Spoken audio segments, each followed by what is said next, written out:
Halo semuanya, kembali lagi di channel Doriyaki.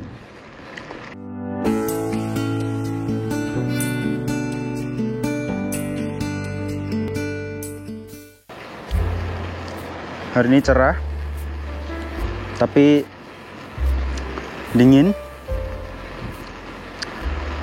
Oke, kali ini kita akan ngobrol tentang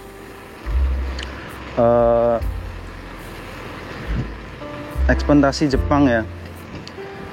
Pada saat saya pertama kali ke Jepang, itu ekspektasi saya emang wow banget ya. Wah banget. Apalagi kalau dapat perusahaan di daerah Jepang, daerah Tokyo, Osaka, Kyoto gitu ya, yang kota-kota besar. Ekspektasi saya seperti itu ya. Pertama kali ke Jepang. Di kota, semua serba modern, semua serba canggih. Semuanya pun kalau lihat di sosial media atau di tempat-tempat atau di mana-mana di berita gitu, pasti Jepang terkenal dengan apa ya, kecanggihannya ya, modern. Nah, tapi ada tapinya ini. Setelah saya sampai Jepang, kalau nggak salah itu Januari 2017 saya menginjakan kaki di Jepang ya, di daerah Hamamatsu. Pas itu pertama kali emang di Tokyo sih. Pertama kali di Tokyo karena pusat pelatihannya itu di daerah Saitama ya. Saitama Tokyo. Itu emang sesuai ekspektasi ya. Jadi Jepang seperti ini, mewah, megah, dan serba modern. Itu daerah Saitama ya, daerah Tokyo sana. Kemudian dari Saitama kan kita cuma 1 bulan pelatihan di training center.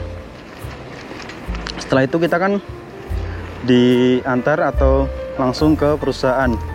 Nah, kebetulan perusahaan saya itu kan di daerah Hamamatsu ya, Shizuoka, yang ada Gunung Fujinya itu. Nah, jadi dari Tokyo ke Hamamatsu itu pakai Shinkansen sampai Hamamatsu. Nah, di Hamamatsu masih mending ya, masih ya kota lah. Dan ternyata perusahaan saya itu bukan di Hamamatsu, maksudnya bukan di pusat Hamamatsunya, persisnya itu di daerah Hamakitaku ya. Nah, itu dari Hamamatsu langsung ke Hamakita, langsung sampai ke Apato ya, ke apa ya, tempat tidurnya, ke apartemennya. Loh, ekspektasi saya langsung berubah. Yang tadinya wow ya, desa lah, masih desa. Jadi nggak semuanya Jepang itu wah, nggak semuanya Jepang itu kota, nggak semuanya Jepang itu canggih ya, modern. Pasti ada tempat yang belum tersentuh pembangunan atau apa, itu pasti ada. Nah, saat ini saya di daerah Hamakita juga ya, daerah Hamakita ini, kami Nakaze. Ya, seperti inilah keadaan di daerah saya di Jepang. Ya, pastinya beda lah sama di daerah Tokyo atau daerah kota-kota besar, itu pasti beda. Apa itu ngaruh? Ngaruh sih. Jadi kalau yang masih di pedesaan seperti ini, itu kan orang asingnya itu belum terlalu banyak, dan orang pribumi atau orang Jepangnya itu sama orang asing itu masih agak kaku gitu, agak takut. Beda kalau di kota-kota besar, mereka sama orang asing itu sudah welcome banget ya, kayak udah terbiasa. Karena di kota-kota besar itu pasti banyak turis, banyak yang berlibur. Nah kalau daerah sekitar sini ya karena nggak ada wisata yang atau turis-turis yang datang itu, jadi sekitar sini tuh orang pribuminya, orang Jepangnya itu masih kayak menutup diri gitu ya. Ya diajak ngobrol, kalau ajak ngobrol sih ya masih bisa lah, mereka masih mau lah. Tapi ya kalau untuk yang bener-bener berteman atau bersosial itu masih agak kurang. Nah untuk itu memang sih ekspektasi pertama saya itu memang berubah drastis sih. Loh kok dapatnya yang seperti ini. Tapi lambat laun saya berpikir kembali, ternyata di kota-kota besar itu juga biaya hidupnya mahal. Terus ya meskipun kayak UMR-nya itu juga gede, tapi tetap biaya hidupnya di sana itu pasti juga gede juga sih. Nah kalau di sekitar sini itu masih mending ya. Jadi biaya hidupnya itu masih murah. Semua keperluan sehari-hari, barang-barangnya atau mau belanja kebutuhan sehari-hari itu masih mending, masih murah lah.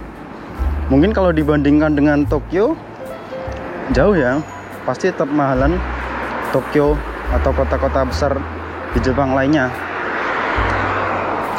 Maka dari itu saya berpedoman seperti ini. Kan kita ke Jepang itu kan mencari uang ya, kerja ya.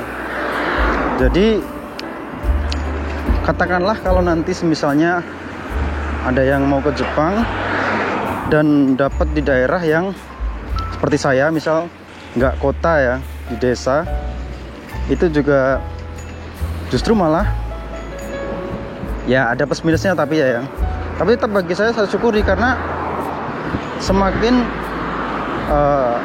besar kota atau wilayahnya itu pasti biaya hidup sehari-hari itu pasti mahal juga. Ya mungkin 1 bulan itu paling bisa habis 3 mang lebih mungkin ya. Kalau daerah sini kalau mau hemat itu bisa gitu. Ya kembali lagi sih, tapi memang ekspektasi di Jepang itu saya sendiri pun beranggapan wah ya. Tapi bener perbedaan sangat mencolok ya ketika biaya sewa apartemen ya, atau bahasa Jepangnya itu yachting. Itu saya dan teman saya, katakanlah daerah mana ya, daerah sekitaran sini, itu memang rata-rata 1 bulan itu Ichimang ya, atau 10.000 yen, atau 1.200.000-an mungkin kalau rupiah ya. Nah beda kalau yang tempat atau teman-teman yang ada di Tokyo, itu bisa sampai 20.000 yen, 2 mang ya. Jadi seperti itu. Jadi menurut saya, kalau misalnya mau ke Jepang, ya niat kita kan mencari duit, mencari uang, kerja. Nah ya nggak usah berlebihan ya ekspektasinya. Yang penting justru kalau orang perusahaannya enak sama kita, perusahaannya enak, nah itu poin plus bagi kita ya. Justru malah yang penting adalah itu. Gak jarang ya, belum sampai selesai programnya di sini sudah pulang, seperti itu. Oke, sekian video kali ini. Tunggu video selanjutnya tentang Jepang, dan sampai jumpa. See you.